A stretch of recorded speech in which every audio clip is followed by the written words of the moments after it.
Bonjour et bienvenue dans cette vidéo dans laquelle nous allons voir ensemble comment modifier la formule qui relie l'énergie électrique, la puissance électrique et la durée de fonctionnement d'un appareil électrique. Dans un exercice, on peut dans un premier temps vous demander de calculer l'énergie électrique, notée E, consommée par un appareil électrique. Dans ce cas, la formule est déjà prête. Il vous suffit de multiplier la puissance électrique de cet appareil par sa durée de fonctionnement. Seulement voilà, dans un exercice, on peut vous demander de calculer P, la puissance électrique d'un appareil. Il faut donc isoler P et l'exprimer en fonction des deux autres grandeurs physiques que sont l'énergie électrique et la durée de fonctionnement. En observant la formule de départ, on se rend compte que P et ΔT sont multipliés l'un par l'autre. Pour isoler P, le laisser donc seul, il faut donc faire en sorte d'enlever le ΔT et donc il faut procéder à l'opération inverse d'une multiplication, à savoir une division.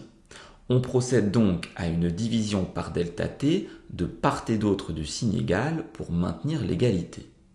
À droite du signe égal, les deux ΔT vont se simplifier de telle sorte à ce que P reste seul, isolé. On a donc, en retournant la formule, que P est égal à E divisé par ΔT. Autrement dit, pour calculer la puissance électrique d'un appareil, il suffit de diviser son énergie électrique consommée par la durée de fonctionnement. Dans un troisième et dernier cas, on peut vous demander de calculer ΔT. Dans ce cas-ci, il faut isoler ΔT et l'exprimer en fonction de l'énergie électrique consommée par l'appareil et de sa puissance électrique. Là encore, P et ΔT sont liés l'un à l'autre dans la formule de départ. Il va donc falloir, pour isoler ΔT, enlever cette multiplication, la casser en quelque sorte, et procéder à une opération inverse de la multiplication, à savoir la division. On va donc là aussi diviser de part et d'autre du signe égal, mais cette fois-ci par P, par la puissance électrique, de telle sorte à ce qu'à droite du signe égal, les P se simplifient et que la durée ΔT se retrouve seule, isolée. En retournant la formule, on a donc ΔT qui est égal à E divisé par P. Autrement dit, la durée de fonctionnement d'un appareil électrique est égale à l'énergie électrique consommée par ce dernier divisé par sa puissance.